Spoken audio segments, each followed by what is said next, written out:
Mi nombre es Fernando Vega, tengo 64 años, y esa mañana de martes decidí transferir todo mi dinero a otro banco sin decirle nada a mi familia.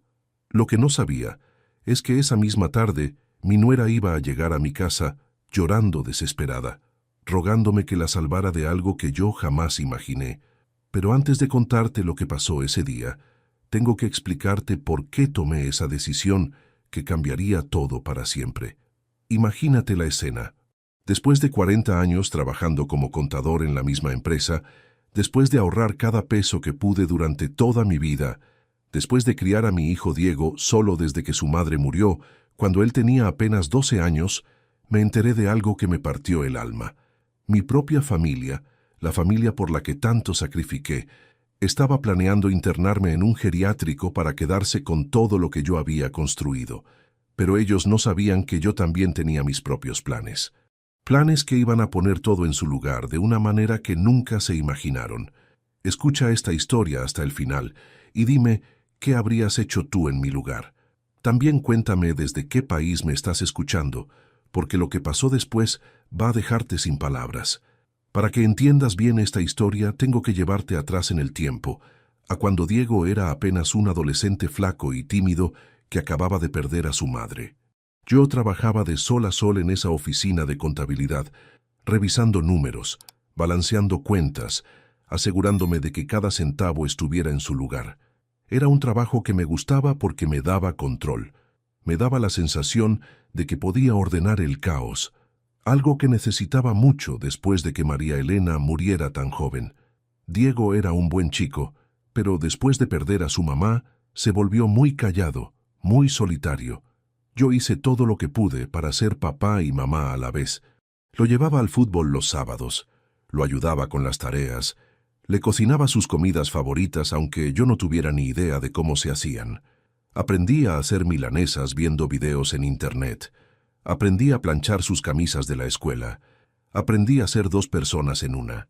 Nunca me volví a casar, no porque no hubiera oportunidades, sino porque toda mi energía, todo mi tiempo, todo mi amor, estaba puesto en ese chico que me miraba con esos ojos tristes cada vez que mencionaba a su mamá. Trabajaba horas extras siempre que podía, no para comprarme cosas a mí, sino para asegurarme de que Diego tuviera todo lo que necesitaba. Los mejores útiles escolares, la ropa de marca que usaban sus compañeros, las zapatillas caras que tanto quería. Cuando Diego terminó el secundario, yo ya había ahorrado suficiente dinero para mandarlo a estudiar administración de empresas en una universidad privada.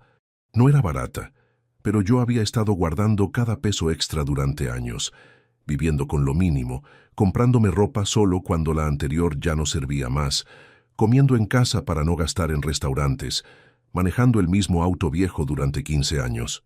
Diego se recibió con honores. Ese día fue uno de los más felices de mi vida.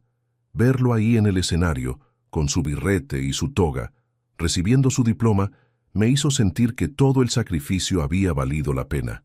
«Papá», me dijo esa noche, «todo lo que soy es gracias a vos. Nunca me voy a olvidar de eso». Qué equivocado estaba yo pensando que esas palabras iban a durar para siempre. Conseguí trabajo en una empresa multinacional apenas se recibió. Era inteligente, tenía buenas notas, hablaba inglés perfecto porque yo había pagado clases particulares durante años. Empezó ganando bien, mucho mejor de lo que yo ganaba después de 40 años en la misma empresa. Se mudó a un departamento en el centro, se compró un auto nuevo, empezó a salir con una chica llamada Valentina que había conocido en la oficina. Al principio venía a visitarme todos los domingos. Almorzábamos juntos, me contaba de su trabajo, de sus proyectos, de su novia. Yo le cocinaba asado, escuchaba sus historias, le daba consejos cuando me los pedía. Era mi momento favorito de la semana, esas tardes de domingo, cuando mi casa volvía a tener vida, cuando no me sentía tan solo en ese lugar que había sido construido para una familia, pero que ahora habitaba solo yo. Cuando Diego me presentó a Valentina, pensé que era una buena chica. Era linda, educada, venía de una familia de clase media alta. Sus padres tenían una empresa de importaciones, vivían en un barrio exclusivo, manejaban autos del año. Pero desde el primer día noté algo en la manera en que me miraba. No era desprecio exactamente, era más como si yo fuera invisible, como si no valiera la pena hacer el esfuerzo de conocerme realmente. Cuando se casaron, yo pagué la mitad de la fiesta. Era lo que tenía ahorrado para darle a Diego como regalo de casamiento, pero Valentina insistió en que había que hacer algo memorable, algo que estuviera a la altura de nuestras familias. Nuestra familia era solo él y yo, pero no dije nada. Quería que mi hijo fuera feliz, quería que su nueva familia me aceptara, quería creer que con el tiempo las cosas iban a mejorar. Después de la luna de miel, las visitas se empezaron a espaciar. Primero dejaron de venir todos los domingos, después cada 15 días, después una vez por mes. Siempre había una excusa. Papá, tenemos un almuerzo con la familia de Vale. Papá, nos invitaron a un asado en el country. Papá, tenemos que hacer unas compras. La familia de Valentina, el country, las compras. Todo parecía ser más importante que pasar una tarde conmigo. Cuando nació mi primer nieto, Sebastián, pensé que las cosas iban a cambiar. Pensé que tener un bebé en la familia nos iba a unir más, que yo iba a poder ser el abuelo que siempre había soñado ser. Pero Valentina tenía otros planes. Fernando, me dijo el día que fui a conocer al bebé, esperamos que entiendas que los primeros meses vamos a estar muy ocupados adaptándonos a la nueva rutina. Los primeros meses se convirtieron en el primer año. El primer año se convirtió en 2 años. Cuando finalmente empecé a ver a Sebastián con regularidad, él ya había cumplido 2 años y me miraba como si fuera un extraño. ¿Quién es él, mamá?, le preguntaba a Valentina cuando yo trataba de acercarme. Es el abuelo Fernando, mi amor. El papá de papá. Y el nene se escondía detrás de las piernas de su madre como si yo fuera un monstruo. El abandono fue gradual, tan lento que al principio no me di cuenta de lo que estaba pasando. Era como esas enfermedades silenciosas que te van consumiendo de a poco hasta que un día te das cuenta de que ya es demasiado tarde.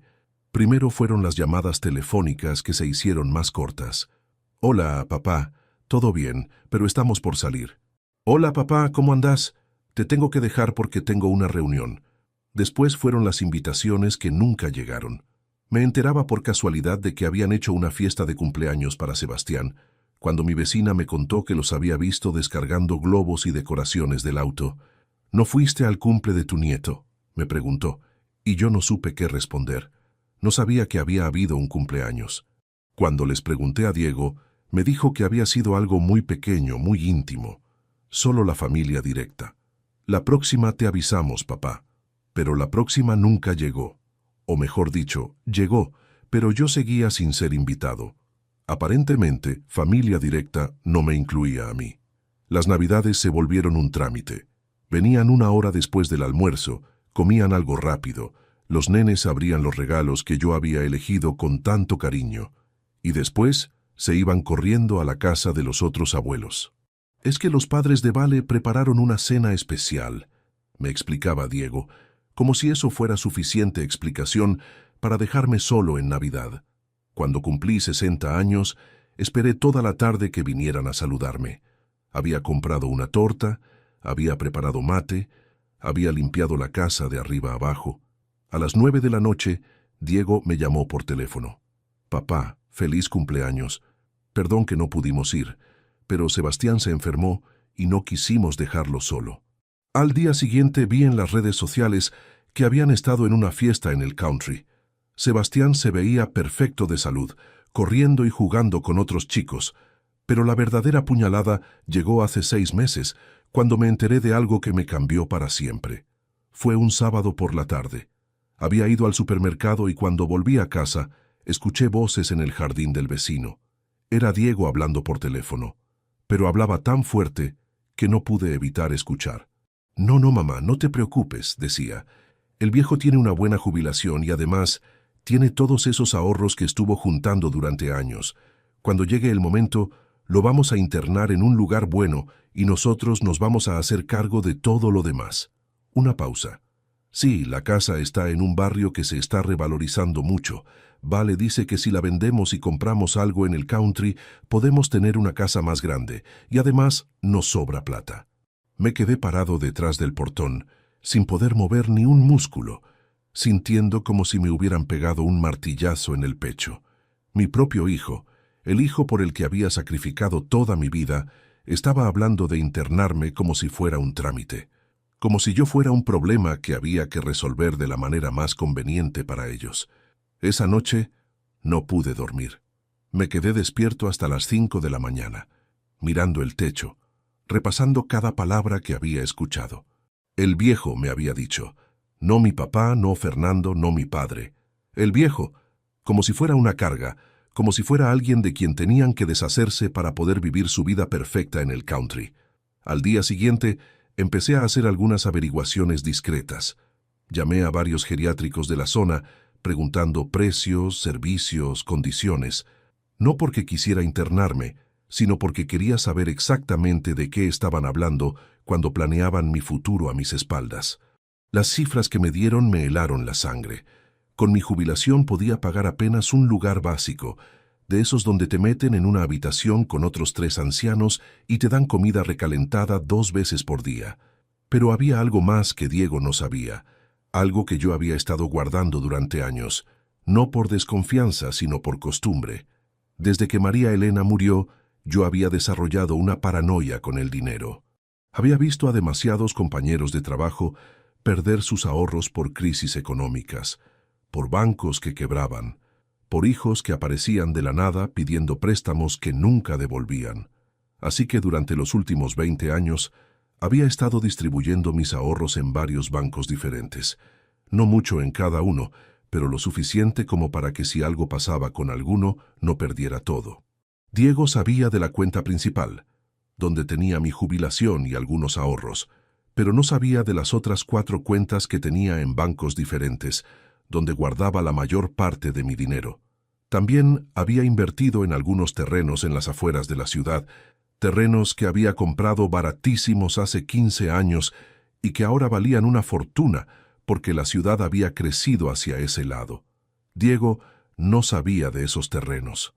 Nunca se lo había contado porque nunca había surgido el tema, y además porque era mi seguridad, mi tranquilidad de saber que si algo me pasaba, él iba a estar bien económicamente. Pero después de escuchar esa conversación telefónica, todo cambió. Si mi hijo creía que yo era solo un viejo con una jubilación miserable y algunos ahorros en el banco, estaba muy equivocado. Si creía que podía planear mi futuro como si yo fuera una cosa que se puede mover de lugar según su conveniencia, estaba muy equivocado. Y si creía que se iba a quedar con lo que tanto me había costado ganar sin consecuencias, estaba muy equivocado. Esa misma semana empecé a mover mis fichas, pero no como ellos esperaban, no como el viejito indefenso que creían que era. Durante los siguientes 2 meses, desarrollé un plan que iba a cambiarle la vida a toda mi familia, pero no de la manera que ellos esperaban. Primero investigué todo lo que pude sobre la situación económica de Diego y Valentina. No fue difícil. Diego siempre había sido muy abierto conmigo sobre sus finanzas. Me contaba cuánto ganaba, cuánto gastaba, en qué invertía. Lo que no sabía él era que yo tenía muy buena memoria para los números y había estado llevando un registro mental de todo lo que me contaba durante años. Se habían comprado una casa muy cara en un barrio exclusivo. Habían pedido un crédito hipotecario que les iba a llevar 20 años pagar. Tenían 2 autos nuevos, también financiados. Los chicos iban a colegios privados caros. Valentina no trabajaba, había dejado su empleo después del segundo hijo porque quería dedicarse a la familia. Vivían bien, muy bien, pero gastaban todo lo que ganaban y un poco más. En otras palabras, dependían completamente del sueldo de Diego para mantener ese estilo de vida. Cualquier problema, cualquier inconveniente, cualquier gasto imprevisto, los podía dejar en una situación muy complicada. Y ahí fue donde se me ocurrió la idea que iba a cambiar todo. El lunes de la semana pasada, fui temprano al banco donde tenía mi cuenta principal. Era la cuenta que Diego conocía, donde estaba mi jubilación y una parte de mis ahorros. Le dije al empleado que quería transferir todo el dinero a otro banco. ¿Todo, señor Vega?, me preguntó sorprendido. Todo, le respondí, hasta el último peso. Tardamos casi 2 horas en hacer todos los trámites. Transferí todo a un banco donde Diego nunca había estado, un banco del que nunca le había hablado, donde abrí una cuenta nueva a mi nombre, pero con una clave que solo yo conocía. Cuando salí de ahí me sentí liberado, como si hubiera roto las cadenas que me ataban a una vida que ya no era mía. Esa misma tarde, llamé a Diego. «Hijo», le dije, «necesito que vengas a casa el fin de semana. Hay algo importante que tengo que contarte». Se escuchaba preocupado del otro lado del teléfono. «¿Estás bien, papá? ¿Pasó algo?» «Estoy bien», le dije. «Solo necesito hablar con vos de algo importante». El sábado vino con Valentina y los chicos. Hacía meses que no veía a mis nietos juntos. Sebastián ya tenía 5 años y había crecido muchísimo. La pequeña Martina tenía 3 y era idéntica a su madre. Me dolió el corazón ver lo grandes que estaban, ver cuánto me había perdido por no estar invitado a sus vidas. «¿De qué querías hablar, papá?», me preguntó Diego después del almuerzo, mientras los chicos jugaban en el patio y Valentina revisaba su teléfono en el sillón. «Es sobre mi situación económica», le dije, y vi cómo se le iluminaron los ojos. Probablemente pensó que finalmente iba a hablar de testamentos, de herencias, de todo lo que ellos habían estado planeando a mis espaldas. «Como ustedes saben», empecé a decir, «yo tengo mis ahorros en el banco del centro». Diego asintió. Valentina levantó la vista del teléfono por primera vez en toda la tarde. «Bueno», seguí, «esta semana decidí transferir todo ese dinero a otro banco». «¿Por qué, papá?», preguntó Diego. «Porque encontré mejores condiciones», mentí. «¿A qué banco?», le preguntó Valentina. Era la primera vez que me dirigía la palabra directamente en todo el día. «A uno nuevo que abrieron en el centro. Me ofrecen mejor interés». Diego frunció el ceño. «¿Estás seguro de que es confiable, papá? A veces esos bancos nuevos...» «Diego», lo interrumpí. «Tengo 64 años y he estado manejando dinero toda mi vida. Creo que sé lo que hago». Se quedó callado, pero vi en sus ojos que algo lo inquietaba. Valentina también había dejado el teléfono y me miraba con atención. «Además», agregué, como si fuera un comentario al pasar, «estoy pensando en mudar todas mis cuentas a ese banco, consolidar todo en un solo lugar». «¿Todas tus cuentas?», preguntó Diego. «¿Cuántas cuentas tenés, papá?». Ahí estaba la pregunta que había estado esperando durante años. «Algunas», le dije vagamente. «Ya sabes cómo soy yo, me gusta tener todo bien diversificado». Diego y Valentina se miraron. Pude ver en sus caras que estaban tratando de calcular cuánto dinero podía tener, cuántas cuentas podía haber, cuánto se les estaba escapando de sus planes perfectos. Esa noche, después de que se fueran, me senté en el sillón donde siempre me siento a ver televisión y sonreí por primera vez en meses. No porque estuviera planeando hacerles daño, sino porque finalmente había recuperado algo que había perdido hacía mucho tiempo, el control de mi propia vida. El martes por la mañana sonó el teléfono. Era Diego, y por el tono de su voz supe inmediatamente que algo había pasado. «Papá», me dijo sin siquiera saludar, «necesito pedirte un favor muy grande». «Decime», le respondí, aunque ya me imaginaba lo que venía. «¿Podés venir a casa esta tarde? Es urgente». Cuando llegué a su casa esa tarde, Valentina estaba sentada en el sofá del living, llorando como si se le hubiera muerto alguien. Tenía la cara roja, los ojos hinchados, y no paraba de limpiarse las lágrimas con un pañuelo de papel que ya estaba hecho un bollo. Diego caminaba de un lado a otro como un animal enjaulado, pasándose las manos por el pelo, respirando agitado. «¿Qué pasó?», pregunté, aunque por dentro estaba disfrutando cada segundo de la escena. «Papá», me dijo Diego, «nos están por embargar la casa». Se sentó al lado de Valentina y se tapó la cara con las manos. «La empresa donde trabajo está pasando por una reestructuración. Me rebajaron el sueldo a la mitad sin previo aviso. Dicen que es temporal, pero no sabemos cuánto va a durar». Valentina levantó la vista y me miró con esos ojos llorosos que probablemente habían funcionado para conseguir todo lo que había querido durante su vida. «Fernando», me dijo, y era la primera vez que me hablaba con ese tono de respeto, «necesitamos que nos ayudes. Necesitamos 50,000 pesos para pagar la cuota del mes y evitar que nos quiten la casa». 50,000 pesos. Era exactamente la mitad de lo que tenía en la cuenta que ellos conocían antes de transferirlo todo. Era una cantidad importante, pero no imposible para alguien en mi situación. Si yo hubiera sido el abuelo comprensivo que ellos esperaban que fuera, probablemente habría dicho que sí inmediatamente. Pero yo ya no era ese abuelo. Yo era Fernando Vega, el hombre que había escuchado a su propio hijo llamarlo el viejo y planear internarlo como si fuera un estorbo. Yo era el hombre que había decidido recuperar el control de su vida y sus decisiones. ¿Y por qué no le piden a los padres de Valentina?, pregunté. Ellos tienen empresa, tienen dinero. Diego y Valentina se miraron incómodos. Ya les pedimos, dijo Diego en voz baja. ¿Y qué dijeron? Que no pueden ayudarnos en este momento porque están atravesando sus propias dificultades. Mentira. Los padres de Valentina habían dicho que no, porque ya habían gastado demasiada plata ayudando a sus hijos a mantener un estilo de vida que no podían costear. Pero yo no dije nada. Dejé que siguieran hablando. Papá, siguió Diego, sé que es mucha plata. Sé que estás jubilado y que tenés que cuidar tus ahorros, pero te prometo que te vamos a devolver hasta el último peso. En cuanto se normalice la situación en el trabajo, te vamos a pagar con intereses. ¿Con intereses? ¡Qué considerados! Valentina se acercó a mí y me tomó de las manos. Sus manos estaban frías y temblorosas.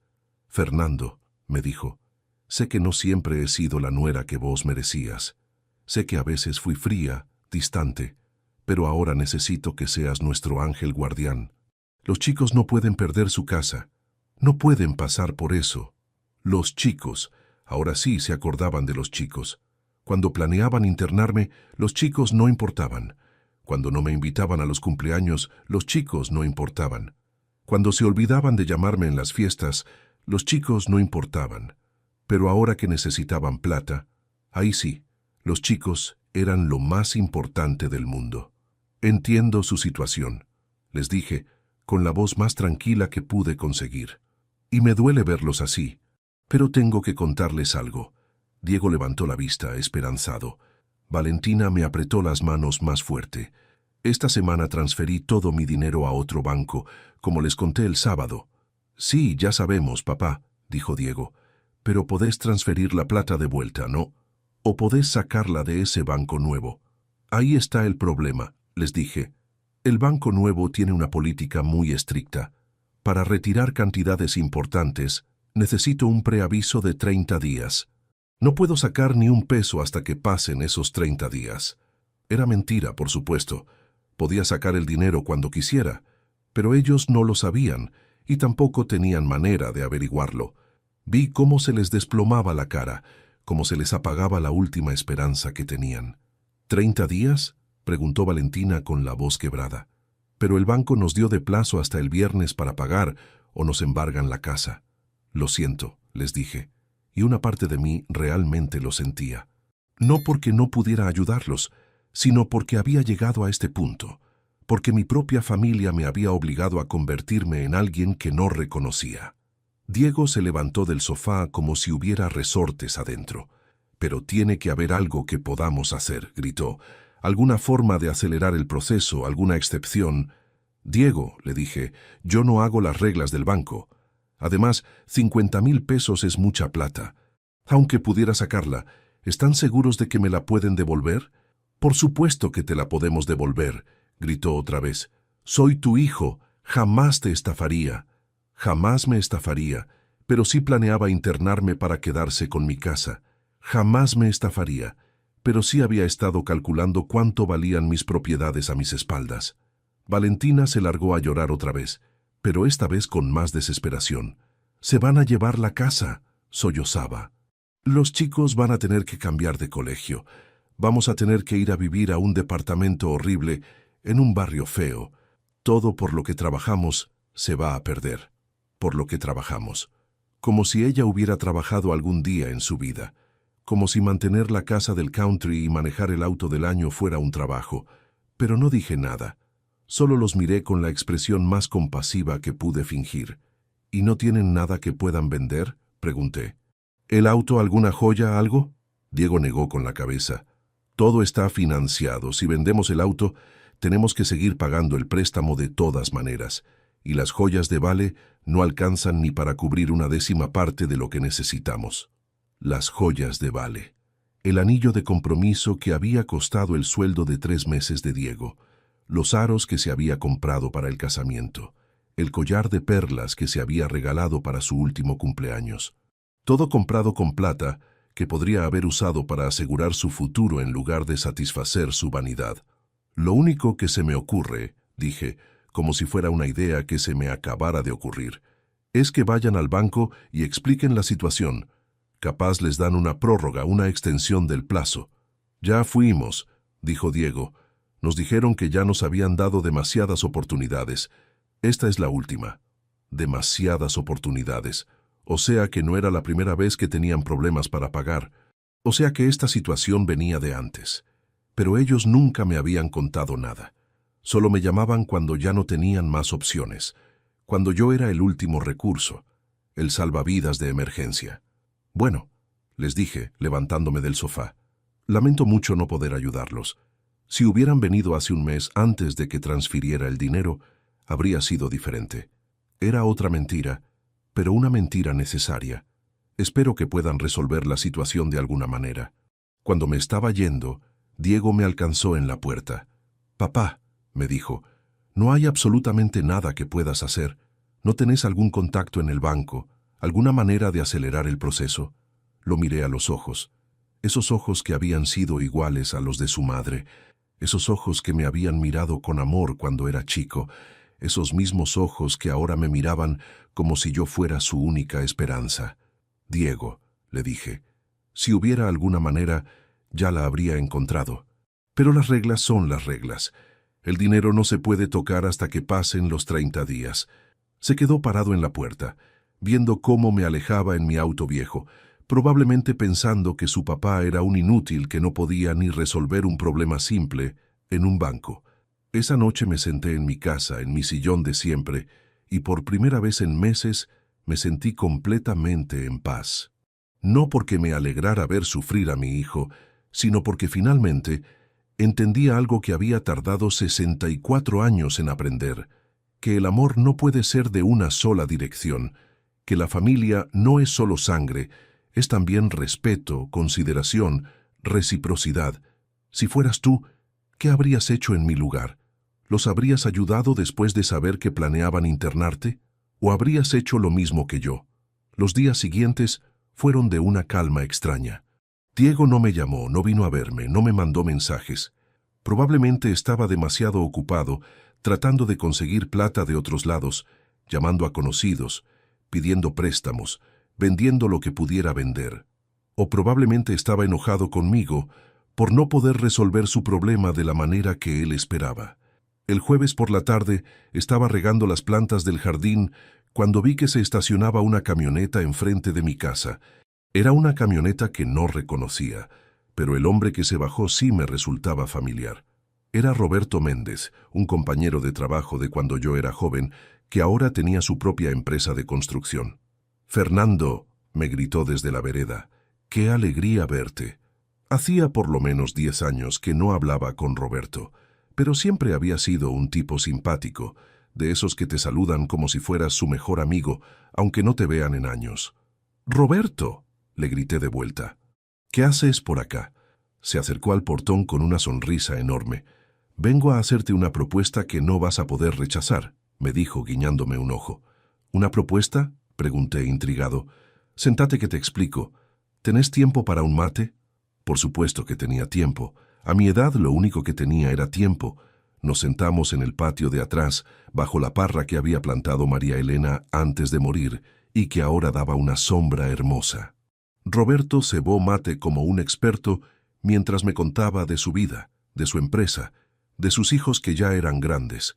Después de la tercera ronda, fue al grano. «Fernando», me dijo, «¿te acordás de esos terrenos que compraste hace años en la zona oeste?» Me quedé helado. Hacía tanto tiempo que nadie mencionaba esos terrenos que casi me había olvidado de que existían. «¿Cómo sabes de esos terrenos?», le pregunté. «Porque yo compré varios terrenos en la misma zona en esa época. Y ahora resulta que la municipalidad quiere comprar toda la manzana para hacer un complejo deportivo». No podía creer lo que estaba escuchando. Los terrenos que había comprado por curiosidad, casi por casualidad, porque estaban baratos, y me parecía una buena inversión a largo plazo, ahora resultaba que los quería el gobierno. ¿Cuánto están ofreciendo?, le pregunté, tratando de mantener la compostura. Roberto se rió. Fernando, prepárate para sentarte bien. Están ofreciendo 10 veces lo que nosotros pagamos en esa época. 10 veces, ¿te das cuenta? Yo, con lo que me van a dar por mis terrenos, me voy a poder comprar una casa en la playa y jubilarme como corresponde. 10 veces. Hice un cálculo rápido en mi cabeza. Yo había pagado 15,000 pesos por cada terreno y tenía 3. Si multiplicaba eso por 10, 150,000 pesos por cada terreno. 450,000 pesos en total. Era más dinero del que había ganado en toda mi vida trabajando como contador. ¿Y cuándo hay que dar una respuesta?, pregunté, tratando de no sonar demasiado interesado. La semana que viene. Ya hablé con un abogado y me dijo que es un negocio limpio, sin problemas. La municipalidad tiene toda la plata disponible y quiere cerrar rápido. Después de que Roberto se fue, me quedé sentado en el patio hasta que se hizo de noche, mirando las estrellas y pensando en todo lo que había pasado en los últimos días. Era como si el universo me estuviera compensando por todo el dolor que había sufrido, como si la vida me estuviera dando una segunda oportunidad. Al día siguiente, viernes, sonó el teléfono a las 8 de la mañana. Era Diego, y se lo escuchaba desesperado. «Papá», me dijo sin saludar, «hoy es el último día. Si no pagamos esta tarde nos quitan la casa». «Lo siento, hijo», le respondí. «Ya te expliqué que no puedo sacar el dinero hasta que pasen los 30 días». «Papá, por favor», me suplicó, «tiene que haber algo, alguna manera. No podés dejar que perdamos la casa». «Diego», le dije, «yo no puedo hacer milagros. Las reglas del banco son claras, pero vos trabajaste en bancos toda tu vida. Tiene que haber alguna excepción, algún trámite especial». Era verdad que había trabajado con bancos toda mi vida, pero como contador, no como empleado bancario. Y aunque hubiera conocido alguna manera de acelerar el proceso, en ese momento no me importaba. Mi hijo me había demostrado cuánto me valoraba, y ahora yo le estaba devolviendo el favor. «Diego», le dije con la voz más seria que pude, «si tuviera alguna manera de ayudarte ya lo habría hecho. Pero no puedo. Lo único que se me ocurre es que busques ayuda en otro lado». «Ya busqué en todos lados», me gritó. «Nadie nos quiere prestar plata. Los padres de Vale dijeron que no. Los amigos ponen excusas. Vos sos la única familia que tengo». La única familia que tenía. Qué curioso que se acordara de eso justo cuando necesitaba algo. «Lo siento», le repetí, y colgué el teléfono. Esa tarde fui a ver al abogado que me había recomendado Roberto para acelerar el trámite de la venta de los terrenos. Era un hombre mayor, con experiencia en este tipo de operaciones. Me explicó todo el proceso, me mostró los papeles, me aseguró que todo estaba en orden. «Don Fernando», me dijo al final de la reunión, «usted va a salir de acá siendo un hombre muy rico. ¿Ya tiene planes para el dinero?» «Algunos», le respondí, sonriendo por primera vez en mucho tiempo. «Algunos planes muy específicos». El lunes por la mañana volvió a sonar el teléfono. Esta vez era Valentina. Estaba llorando tanto que al principio no entendí lo que me decía. «Fernando», sollozaba, «perdimos la casa. Vinieron el sábado y nos dieron 24 horas para desalojar. Estamos viviendo en casa de mis padres con las 2 valijas que pudimos llevar».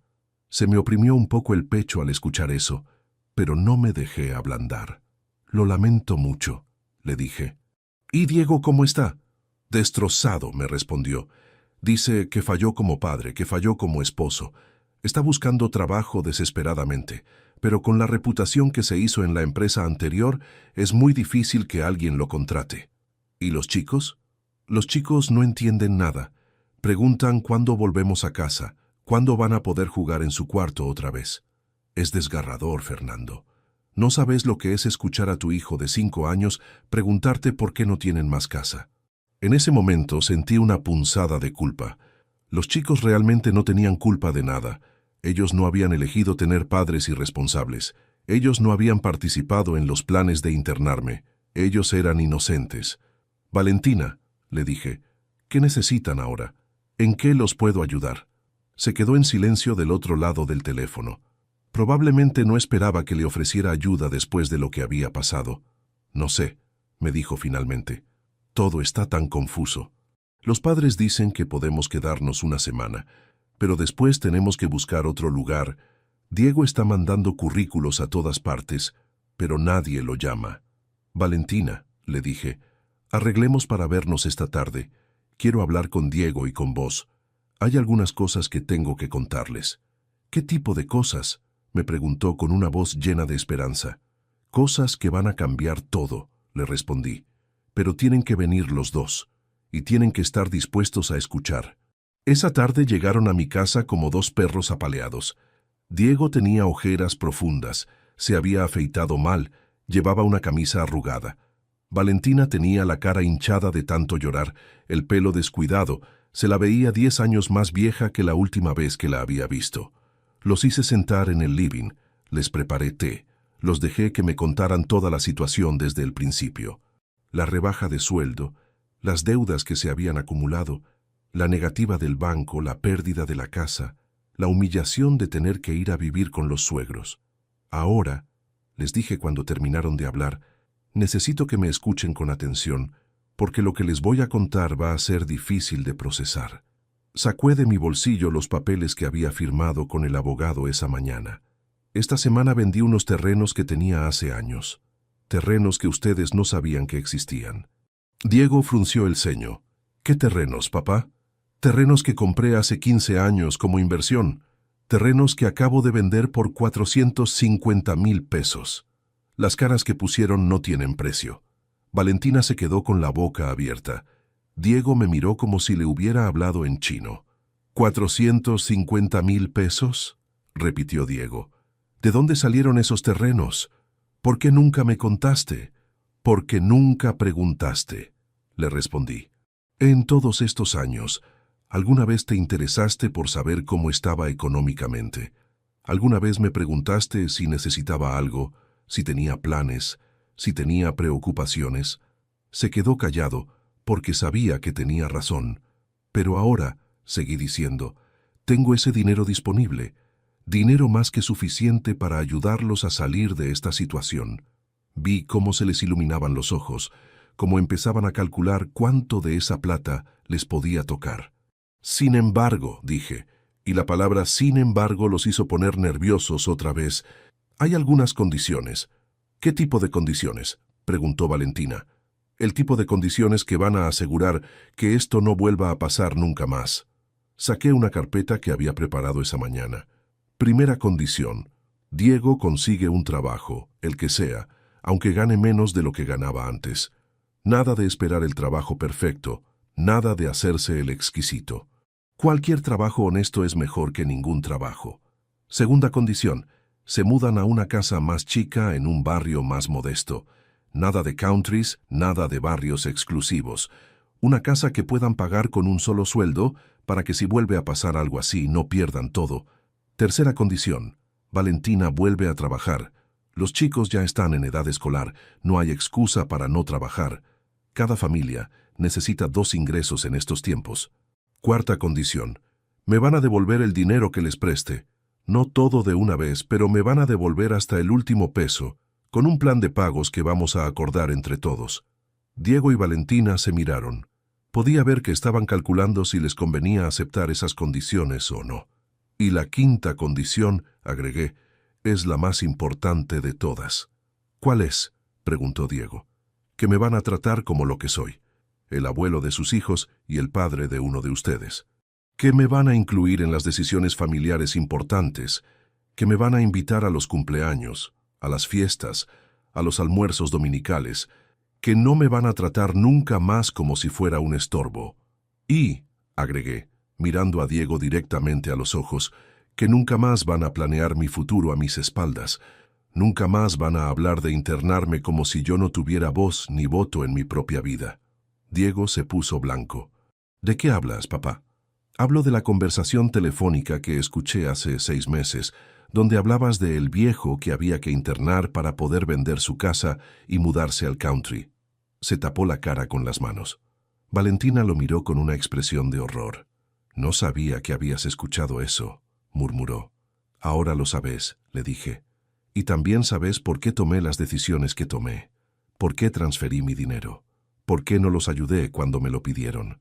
¿Por qué los dejé perder la casa? Valentina se largó a llorar otra vez, pero esta vez era diferente. No era el llanto de desesperación de antes, era el llanto de la vergüenza, de la culpa, de entender finalmente lo que habían hecho. Fernando, me dijo entre sollozos, no sabía nada de esa conversación. Diego nunca me contó que habían hablado de internarte. No importa si sabías o no, le respondí. Lo importante es que ahora saben cómo me siento. Lo importante es que ahora entienden que yo también tengo sentimientos, que yo también tengo derecho a ser respetado, que yo también merezco ser tratado como un ser humano y no como un problema que hay que resolver. Diego levantó la vista. Tenía los ojos llenos de lágrimas. Papá, me dijo, no sabes cuánto me arrepiento de esa conversación. No sabes cuánto me arrepiento de haber pensado eso, de haber hablado así de vos. Tenés razón en todo. Te tratamos mal, te ignoramos, te faltamos el respeto. Diego, le dije, yo no quiero que te arrepientas, quiero que cambies. El arrepentimiento no sirve para nada si después seguís haciendo lo mismo. Lo que quiero es que entiendas que yo soy tu padre, que me sacrifiqué toda la vida para darte lo mejor y que merezco ser tratado con cariño y respeto. ¿Aceptan las condiciones?, les pregunté después de un largo silencio. Se miraron entre ellos, asintieron y me dijeron que sí. Perfecto, les dije. Mañana vamos al banco y les transfiero 100,000 pesos para que puedan alquilar una casa y comprar lo básico. El resto se los voy dando de a poco a medida que cumplan con las condiciones.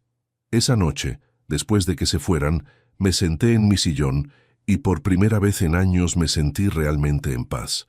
No porque hubiera ganado una batalla, sino porque finalmente había recuperado algo que había perdido hacía mucho tiempo, el respeto de mi propia familia. Han pasado 3 meses desde aquella tarde. Diego consiguió trabajo en una empresa más chica, gana menos que antes, pero está contento de tener un empleo estable. Valentina volvió a trabajar de secretaria en un consultorio médico. Se mudaron a una casa más pequeña, pero cómoda en un barrio de clase media. Todos los domingos almorzamos juntos, a veces en mi casa, a veces en la de ellos.